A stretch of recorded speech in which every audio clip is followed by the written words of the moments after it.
یہ سب سے اہم سلائیڈ ہے آج کے پورے لیکچر کی۔ دنیا بھر میں لاکھوں کروڑوں اربوں چیزیں پائی جاتی ہیں، زکوٰۃ صرف 5 چیزوں پر فرض ہے۔ ہم نے ان کو مائنس کر دیا، فصلوں کو اور جانوروں کو مائنس کر دیا۔ باقی زکوٰۃ کتنی چیزوں پر فرض ہے؟ 5 چیزوں پر۔ کتنی آسانی ہے شریعت مطہرہ کی۔ پہلی چیز ہے سونا۔ سونا کسی بھی شیپ میں ہو، بسکٹ کی شیپ میں ہو، زیور کی شیپ میں ہو، عورت استعمال کرتی ہو، استعمال نہ کرتی ہو، بچوں کے جہیز کے لیے رکھا ہو، سیونگ کے لیے رکھا ہو، جس کی ملکیت میں ہوگا ہم اس کی ملکیت کو لے کے چلیں گے۔ زکوٰۃ ہم نے سنا بالغ پر فرض ہے، تو جو بالغ ہے اس کی ملکیت میں جو چیز ہے ہم اس کی ایک بیلنس شیٹ بنائیں گے۔ ہاں بھی اس کے پاس یہ چیز ہے، یہ چیز ہے، یہ چیز ہے، زکوٰۃ فرض ہے یا زکوٰۃ فرض نہیں ہے۔ تو یہ باتیں میں نے اس لیے بیان کی کہ بعض اوقات خواتین کی طرف سے سوالات آ رہے ہوتے ہیں، یہ تو ہمارے استعمال میں ہیں۔ سونا کسی بھی شیپ میں ہو، اس پر شرائط پائے جائیں تو زکوٰۃ فرض ہوگی۔ نمبر 2، چاندی۔ چاندی کا بھی یہی معاملہ ہے، کسی بھی شیپ میں ہو، استعمال میں ہو نہ ہو، شرائط پائے جائیں تو اس پر بھی زکوٰۃ فرض ہوگی۔ جو تیسری چیز ہے وہ ہے کرنسی۔ کرنسی پاکستانی ہو، ڈالر ہو، ریال ہو، کوئی بھی کرنسی ہو، اس پر زکوٰۃ فرض ہوگی۔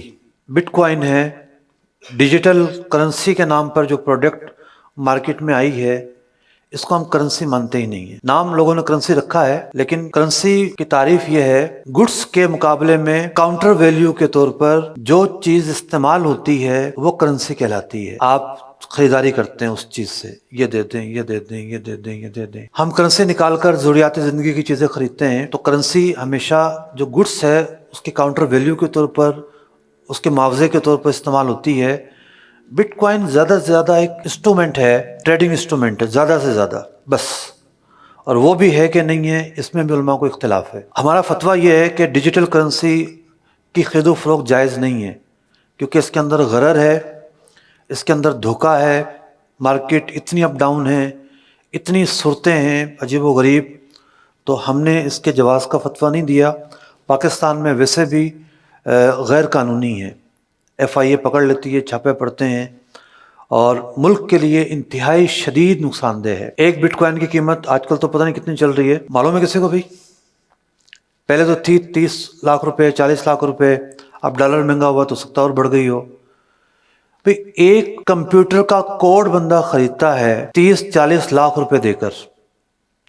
30-40 لاکھ روپے میں فیکٹری لگ جاتی ہے، فیکٹری لگتی ہے، مصنوعات تیار ہوتی ہیں، باہر جاتی ہیں، ایکسپورٹ ہوتا ہے، ملک میں ڈالر آتا ہے، لوکلی لیبر کو کام ملتا ہے۔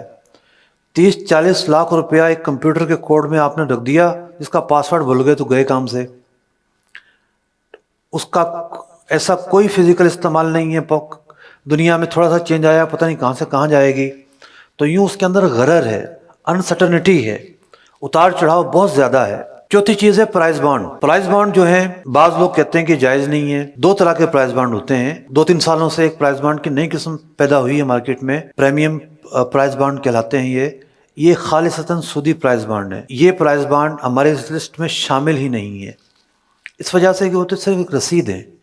اصل تو وہ سیونگ اکاؤنٹ ہے جس پر سود ملتا ہے، اور ایک سودی اسکیم ہے جس میں پڑھنا جائز بھی نہیں ہے۔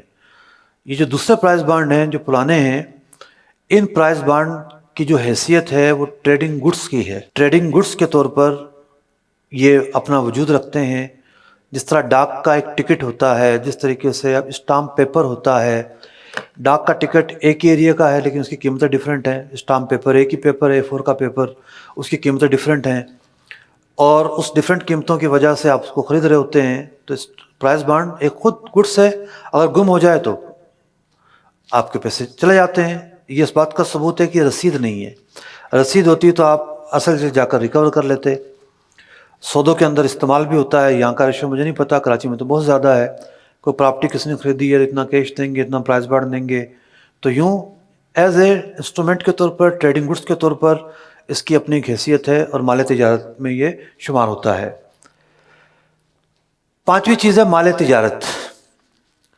وہ چیز جو آپ نے بیچنے کے لیے خریدی ہے، وہ چیز جو آپ نے بیچنے کے لیے، کسی نے گھر لیا رہنے کے لیے، یہ شرط پائی گئی کہ نہیں؟ نہیں پائی گئی۔ کرائے پر چلانے کے لیے گھر لیا، یہ شرط نہیں پائی گئی۔ ٹرانسپورٹر ہے، اس کی گاڑیاں چلتی ہیں کرائے پر، ایک گاڑی کروڑوں روپے کی ہوتی ہے، تو وہ گاڑی اس نے بیچنے کے لیے نہیں خریدی، کرائے پر چلانے کے لیے خریدی ہے۔ تو مال تجارت سے مراد ہے کہ جس کو آپ خریدتے ہیں بیچنے کے لیے، تو وہ تیار پروڈکٹس ہوں، جیسے کسی کی کریانے کی دکان ہے تو مال تجارت ہے، جو بھی اس کی دکان میں رکھا ہوا ہے بیچنے کا سامان، کچھ سامان فرنیچر ہوگا، کچھ الماریاں ہوں گی، یہ بیچنے کے لیے نہیں ہے۔ آفس ہے کسی کا، اس میں بہت بڑا عالی شان فرنیچر ہے، کمپیوٹر ہیں، بہت ساری چیزیں ہیں، لیکن وہ بیچنے کے لیے نہیں ہے، ان پر زکوٰۃ فرض نہیں ہوگی۔ تو یوں بہت ساری چیزیں ایسی ہیں ہمارے چاروں طرف پھیلی ہوئی، جب ہم ان کو دیکھتے ہیں تو وہ بیچنے کے لیے نہیں ہوں گی۔ فیکٹری والے را مٹیریل خریدتے ہیں، را مٹیریل خریدنے کا مقصد ہوتا ہے پروڈکٹ بنا کر بیچیں گے، تو یہ را مٹیریل جو ہے پارٹ آف دی پروڈکٹ ہوتا ہے، تو اس لیے اس را مٹیریل پر بھی زکوٰۃ فرض ہوگی۔ البتہ جو مشینری، بھاری بھاری مشینری فیکٹریوں میں لگی ہوئی ہیں، کیا وہ بیچنے کے لیے ہیں؟ نہیں، ان مشینریز پر زکوٰۃ فرض نہیں ہے، کیونکہ وہ بیچنے کے لیے نہیں ہے، مال تجارت نہیں ہے۔ ہاں کسی کا کام ہی مشین بیچنے کا ہے تو ظاہر بات ہے اب اس کے لیے یہ آئٹمز جو ہیں وہ ٹریڈنگ گڈس ہوں گے اور زکوٰۃ فرض ہوگی۔ تو یہ 5 چیزیں ہیں جو قابل زکوٰۃ اموال ہیں۔